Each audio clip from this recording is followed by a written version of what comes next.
जो बातें आपको बताने जा रहा हूँ वो पार्टी और दल से थोड़ा सा हटके है। उसमें कुछ सीख भी हो सकती है और कुछ निर्देश भी हो सकता है जो हम सभी लोगों के लिए महत्वपूर्ण होगा, लेकिन उन चीजों को कृपया कर अपने तक नहीं रखें। उन चीजों को अपने अपने जगह में विभिन्न लोगों तक पहुंचाएं, ताकि हम लोग सब लोग मिल करके इस बार की राय, बेगूसराय की राय, अवधेश राय, इस बात को जोरदार ढंग से पेश कर सके। साथियों, पहले इस महायुद्ध में मैं आपकी जो स्ट्रॉन्ग पॉइंट्स है उसको मैं पहले बताऊंगा। इस बार के चुनाव में माहौल आपके पक्ष में है। महागठबंधन एकजुट है। महागठबंधन के तमाम दल, कांग्रेस, राजद, सीपीआई, सीपीएम, माले, वीआईपी और अन्य लोग जो न्यूट्रल लेफ्ट के रूप में काम कर रहे हैं, सब लोग एकजुट होकर अवधेश राय जी के लिए काम कर रहे हैं। कहीं कोई अंतर्द्वंद नहीं है। बहुत पॉजिटिव चीज है। दूसरी बात है कि आपका लेफ्ट इस रूप में अंतर्द्वंद को समाप्त कर चुका है कि शत्रुघ्न बाबू स्वयं सुबह से लेकर शाम तक प्रत्येक दिन अवधेश बाबू की जीत की सुनिश्चित करने के लिए सुबह से शाम तक लगातार लगे हुए हैं। अभी भी वह आपके बीच में है। और तीसरी बात, सामाजिक और राजनीतिक समीकरण बेगूसराय में अवधेश बाबू के पक्ष में है, जिन्होंने जिंदगी भर पिछड़ा वर्ग की, पीड़ित की, शोषित की, ऐसे वर्ग की राजनीति की है जिसको अवधेश बाबू की आवाज की जरूरत होती रही थी। आपको स्वच्छ छवि के नेता है, तमाम लोगों ने इस बात को बताया है, किसी को इस बात में दो राय नहीं। ये तो रहा हमारा मजबूत पक्ष। लोकल भ्रष्टाचार का मामला, विकास का मामला तो मैं बताऊंगा ही, तो बताता रहा, लेकिन लोकल भ्रष्टाचार का मामला, आप हमारे सांसद महोदय को जानते हैं जो यहाँ पे हैं, मंत्री भी हैं, ग्रामीण और पंचायती राज मंत्री हैं केंद्र में, कोई काम तो किया नहीं। वो आते हैं तो कहाँ रहते हैं आप लोगों को मालूम है? आप लोग कोई जानते हैं कि वर्तमान मंत्री जी आके कहाँ रहते हैं? वो रहते हैं यहाँ जो रिफाइनरी देखा आपने तपस्या में, आईओसी रिफाइनरी के अंदर दो तरह का चीज है। एक है रशियन हॉस्टल जो हम ऑफिसर्स के लिए बना है, और दूसरा है guest house, IOC guest house. उस गेस्ट हाउस में वीआईपी रूम्स है। क्यों बना है वो गेस्ट हाउस? वो बना है तमाम तरह के अफसरों को जो टेम्पररी ड्यूटी पे आ रहे हैं, कहीं से ट्रांजिट कर रहे हैं, कोई वीआईपी आ रहे हैं, कोई नेता आ रहे हैं बड़े स्तर के, तो उनको ठहराने के लिए बना हुआ है। अभी जो हमारे वर्तमान मंत्री महोदय हैं, पिछले 5 साल से हर महीने उस गेस्ट हाउस का जो फ्रंट वीआईपी है उसके 4 रूम को कब्जा कर रखा है। कोई राशि नहीं ली जाती थी, और इस 5 साल में वो लगातार, अरे भाई मंत्री है तो उनको एक रूम दे दीजिए, इज्जत दीजिए, मैं भी दूंगा, आपको भी देना चाहिए, ठीक है, कभी कभार आए तो दे दीजिए। उन्होंने तो रिफाइनरी को एक तरह से बेगूसराय का राजनीतिक अड्डा बना दिया। और जब आईओसी में किसी तरह के पदाधिकारी या गेस्ट पहुंचते हैं, उनको रहने की जगह नहीं उपलब्ध होती है, क्योंकि वो पहले से बुक होता है। इतना ही नहीं, आईओसी की और बातें हैं जो एक बहुत ही अच्छी बात सुनिएगा तो आपको लगेगा क्या घोटाला है। अपने लघुआ भगुआ जिसमें वो 4 रूम अपने अलावे लिए रहते हैं, उसी लघुए भगुए में से कुछ लोगों को उन्होंने पहले आईओसी में एक व्यक्ति का लीगल टीम था, एक वकील का, कि अगर आईओसी का कोई ऐसा केस हो, मुकदमा हो, उसको लड़ने के लिए एक वकील होता था जिसको कॉन्ट्रैक्चुअल बेसिस पे पैसा दे करके उसको दिया जाता। आज वहां पर 4 लोगों का पैनल निर्मित किया गया 1.5 साल पहले, और उसमें से वो व्यक्ति हैं जो उनके जिला के सांसद प्रतिनिधि हैं। अब बताइए, ये फेवर नहीं है, ये घोटाला है। क्यों? क्योंकि उन्होंने अपने पद का दुरुपयोग किया। और एक स्टेप और आगे जाएंगे। जनता की मांग थी कि जो आईओसी में केंद्रीय विद्यालय है उसमें 2 तरह का फी स्ट्रक्चर है। एक फी स्ट्रक्चर है जो केंद्रीय विद्यालय में एम्प्लॉयड लोगों के बच्चों के लिए है, और दूसरा फी स्ट्रक्चर जो ज्यादा है, काफी ज्यादा है, वो अन्य लोगों के लिए है जो आईओसी में एम्प्लॉयड नहीं है, उन बच्चों के लिए। मांग हुई कि सर आप इन सब का फी स्ट्रक्चर एक करवा दीजिए। बहुत छोटी सी बात थी, जो व्यक्ति पद निर्मित करा सकता है तमाम तरह के गेस्ट हाउस को हड़प के रख सकता है। और उस व्यक्ति के पास जब अप्रोच किया गया कि फी स्ट्रक्चर बराबर करवा दीजिए, तो उन्होंने कोई दिलचस्पी नहीं ली। आज भी केंद्रीय विद्यालय IOC में बाहर के जा रहे बच्चों का फी स्ट्रक्चर हजारों में है, और वहां अंदर पढ़ रहे बच्चों का फी स्ट्रक्चर कुछ 100 में है। ये क्या बताइए, अगर हमारे वो सांसद हैं, हमारे जनप्रतिनिधि रहे, तो क्या ये उनके अधिकार क्षेत्र में नहीं था? उनका फर्ज नहीं बनता था? उनका दायित्व नहीं था? अब वो चीज, ये जो घोटाला है, लोकल घोटाला, हम इसको भ्रष्टाचार बोलते हैं, इस भ्रष्टाचार को पब्लिक तक पहुंचाइए।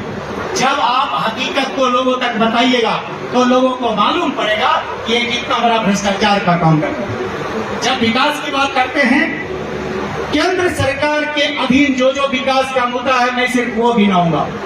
एक है नेशनल हाईवे। नेशनल हाईवे देश में जो बन रहा है, क्लेम किया जाता है, उसको बनाने की गति एक दिन में 6 किलोमीटर है।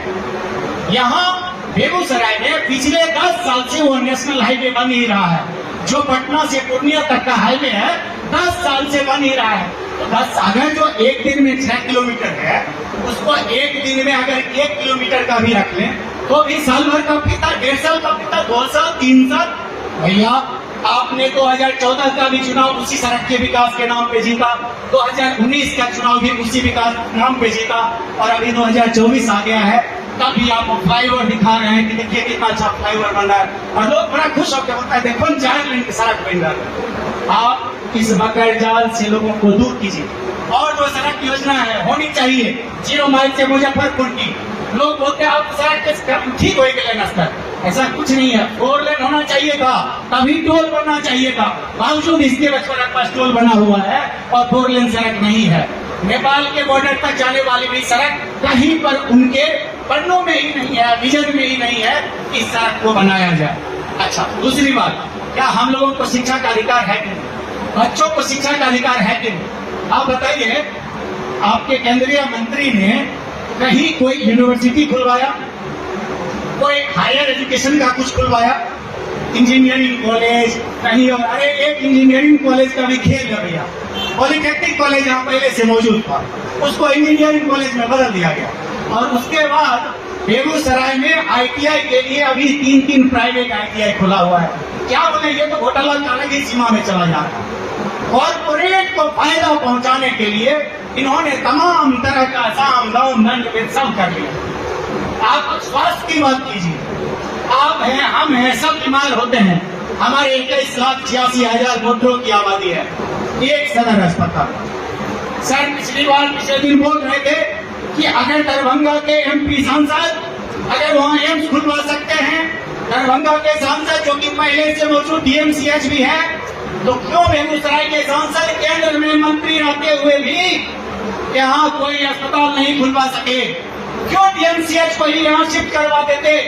Darbhanga medical college and hospital को Dinkar medical college and hospital का नाम देकर यही शिफ्ट करवा सकते थे। क्या उन्होंने किया? नहीं किया। ये बातें, विकास की बातें, चाहे शिक्षा हो, स्वास्थ्य हो, सुरक्षा, तो खैर राज्य सरकार में है। क्या डबल इंजन, वो अगले साल बताएंगे हम कि कैसे वो डबल इंजन एकदम से फेल चल रहा है रिवर्स में। लेकिन जो केंद्रीय मुद्दे हैं, केंद्रीय बातें हैं, वहीं तक आप रखिए अभी। और इन कमजोरियों को, और तमाम तरह की कमजोरियां हैं जो नेशनल लेवल की हैं, वो बताते रहेंगे तो सुबह से शाम हो जाता जाएगा। पंचायती राज मंत्री हैं, ग्रामीण विकास मंत्री हैं, आप लोग सब किसान और सब किसान का काम करते हैं। गांव में पशुपालन के लिए उन्होंने कुछ किया है? आपके क्षेत्र में कुछ किया है? बेगूसराय में हर जगह हम घूम के देखते हैं, कहीं कुछ नहीं किया है। किसान के लिए नहीं किया है, पशुपालकों के लिए नहीं किया है। किसी गांव को उन्होंने गोद लिया है, उसका नाम जरा पूछिएगा उनसे, कभी आएंगे वोट मांगने तो पूछवाइएगा किसी से जो भाजपा समर्थक होगा कि जरा इनसे पूछ के बताओ किस गांव को गोद लिया है और उसका क्या क्या विकास हुआ। आपका सब दिमाग एकदम खुल जाएगा। दूसरी बात है, लोगों को बोलिए, जो एक तरफ हमारे अभी सांसद उम्मीदवार है रमेश बाबू, और दूसरी तरफ वो भी है एक साली, और उनसे आप 10 मिनट बात कर लीजिएगा तो आपको पता चल जाएगा कि बेगूसराय कैंप पर समझ गए। इसलिए बेगूसराय का बेटा, और इस बार बेगूसराय का बेटा और कोई भी नहीं। इसलिए मैं एक बार आप लोग अभी जो हैं यहाँ नेतृत्व वाले हैं, जब कभी पब्लिक रैली होगी तब मैं इन बातों को और विशेष रूप से रखना जरूर चाहूंगा। लेकिन अभी जो मैं आपसे बता रहा हूँ, कृपया करके लोगों तक पहुँचाएं। जो युवा बैठे हैं, आप लोग बहुत अहम हैं, चाहे मीडिया बंधु हैं, आप लोग हैं। मीडिया के लिए मेरे दिल में बहुत सम्मान है, लेकिन कहीं कहीं मीडिया किसी न किसी दबाव में आज वो संजय का रोल कर रही है जो महाभारत में था। आप जो दिखाएंगे वो जो धृतराष्ट्र बैठे हैं उनको वही दिखेगा, और हम सब धृतराष्ट्र डूबे हो गए हैं, जो आप दिखाइएगा वही दिखेगा। अरे राहुल गांधी की बात जो केंद्र की होती है, पद यात्रा में होती है, उन बातों को भी मीडिया सही नहीं बता पा रहा है, और उनको अपनी बात बताने के लिए कहीं कहीं सोशल मीडिया का सहारा लेना पड़ता है। मैं आप लोगों से विनम्र प्रार्थना करूंगा कि बेगूसराय के लिए, बेगूसराय की आवाज के लिए, बेगूसराय में परिवर्तन के लिए मीडिया एक बार क्रांति कर दे तो देखिएगा माहौल बदल जाएगा। और इस अनुकूल माहौल में एक धक्का आपको देने की जरूरत है। एक धक्का मतलब इस अनुकूल माहौल में तमाम सामंजस्य बनाए हुए एक धक्का मतलब घर से निकलिए, सोचिए ये 1.5 महीना खून पसीना बहाइए, सड़क पे खटिए और देखिए कि आप क्या भेज रहा है। आप देखिएगा कि आप स्वयं में संसद में बैठे हुए हैं, अवधेश राय जी संसद में नहीं रहेंगे, हम सब संसद में रहेंगे, ये हमारी पहुंच होगी। दिनकर जी ने कहा था, गरज कर बता सबको, गरज कर बता सबको, मारे किसी के नहीं मरेगा हिंद देश। लहू की नदी तैर कर कहीं से कहीं आ गया हिंद देश।